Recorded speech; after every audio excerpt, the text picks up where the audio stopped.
So hello everyone, welcome back to my channel.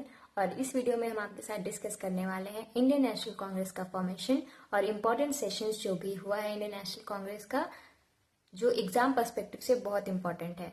तो इस video को स्टार्ट करने से पहले हम कुछ आपके साथ डिस्कस करेंगे वो थ्योरीज जो लीडर्स या फिर इंपॉर्टेंट पर्सनैलिटीज ने दिया है रिगार्डिंग इंडियन नेशनल कांग्रेस। तो चलो वीडियो को स्टार्ट कर लेते हैं। तो इंडियन नेशनल कांग्रेस का फॉर्मेशन हुआ था 1885 में एओ ह्यूम के द्वारा, और उस टाइम जो वाइस रॉय थे वो थे डफरिन। तो कुछ इंपॉर्टेंट थ्योरी जो इंपॉर्टेंट पर्सनालिटीज ने दिया है रिगार्डिंग इंडियन नेशनल कांग्रेस, वो हम पॉइंट वाइज आपके साथ डिस्कस करते हैं। तो सबसे पहले लाला लाजपत राय ने इंडियन नेशनल कांग्रेस को सेफ्टी वेल्व थ्योरी का नाम दिया था।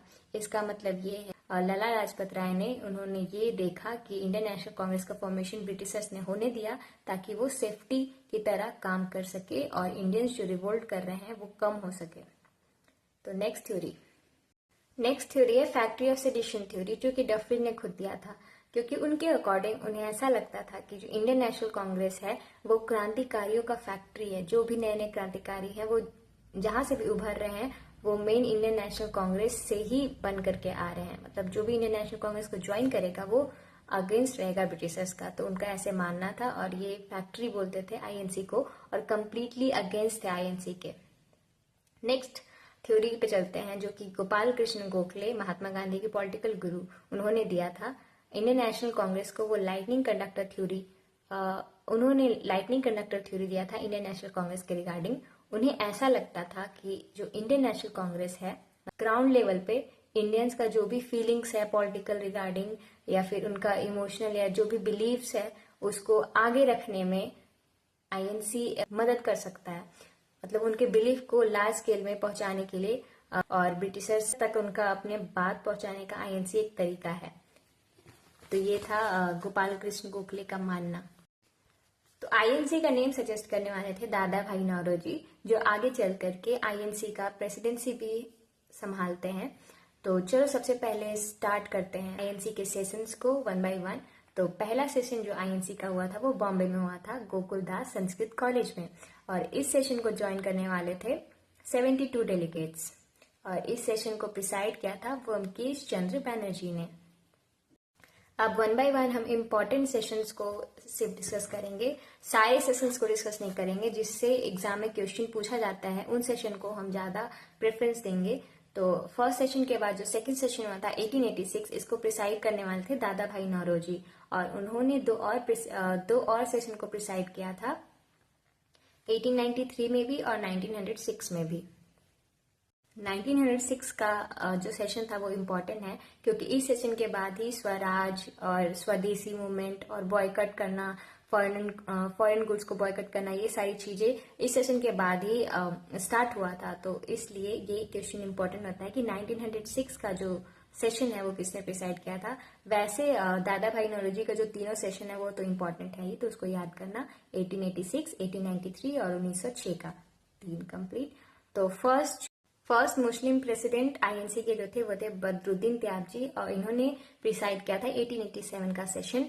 फर्स्ट फॉरेनर जिन्होंने प्रिसाइड किया था आईएनसी का सेशन वो थे जॉर्ज यूल, इन्होंने प्रिसाइड किया था 1888 का सेशन। तो ये लाइन बाय लाइन ही है सारा कुछ।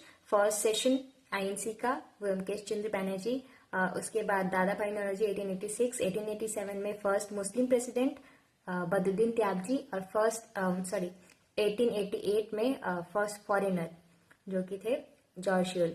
उसके बाद फर्स्ट फीमेल प्रेसिडेंट आईएनसी की थी एनी बेसेंट, उन्होंने 1917 में आईएनसी का आईएनसी सेशन का प्रिसाइड किया था। और फर्स्ट इंडियन फीमेल प्रेसिडेंट थी आईएनसी की सरोजनी नायडू, उन्होंने 1925 का सेशन प्रिसाइड किया था। यंगेस्ट प्रेसिडेंट थे अबुल कलाम आजाद, जो कि बाद में हमारे एजुकेशन मिनिस्टर बनते हैं, फर्स्ट एजुकेशन मिनिस्टर। और लॉन्गेस्ट सर्विंग प्रेसिडेंट भी थे अबुल कलाम आजाद, वो 1940 से लेकर के 1946 तक उन्होंने सारे आईएनसी के सेशन को प्रिसाइड किया था। और महात्मा गांधी ने केवल एक आईएनसी का सेशन प्रिसाइड किया है, वो कि बेलगांव सेशन का 1924 में। बंगाल डिवीजन के टाइम 1905 में जो आईएनसी का प्रिसाइड किया था वो गोपाल कृष्ण गोखले ने बनारस में प्रिसाइड किया था।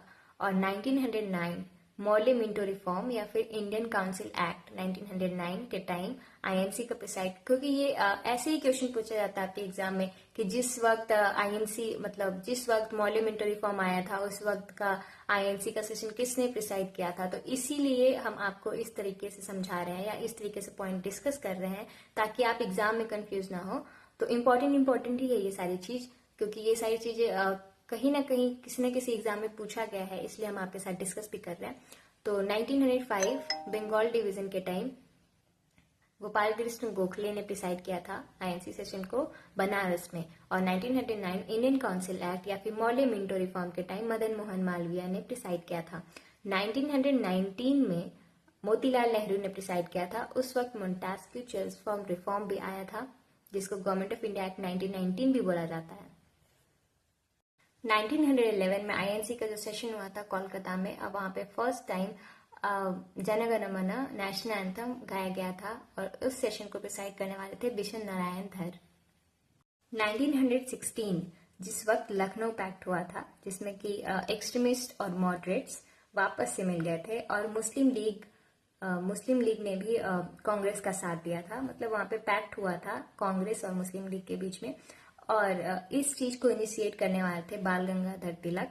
और आईएनसी का जो सेशन 1916 का प्रिसाइड किया था अंबिका चरण मजूमदार। 1929 लाहौर सेशन, जिसको प्रिसाइड किया था जवाहरलाल नेहरू ने, और इस सेशन में कंप्लीट इंडिपेंडेंस का डिमांड हुआ था, जिसे पूर्ण स्वराज भी बोला जाता है।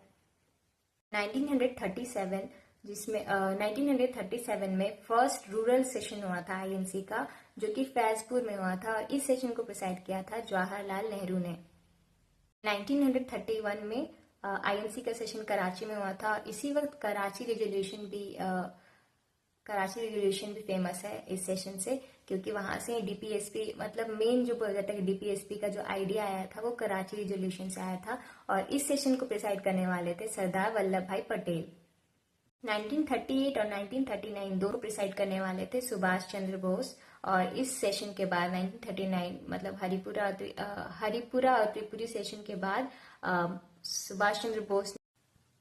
तो 1939 के सेशन के बाद सुभाष चंद्र बोस कांग्रेस से रिजाइन करके ऑल इंडिया फॉरवर्ड ब्लॉक का फॉर्मेशन करते हैं 1939 में। लास्ट इंपॉर्टेंट पॉइंट 1948 जो कि इंडिपेंडेंस के बाद 1948 में जो आईएनसी कांग्रेस सेशन हुआ था उसको प्रिसाइड किया था पट्टाभी सीतारमैया ने।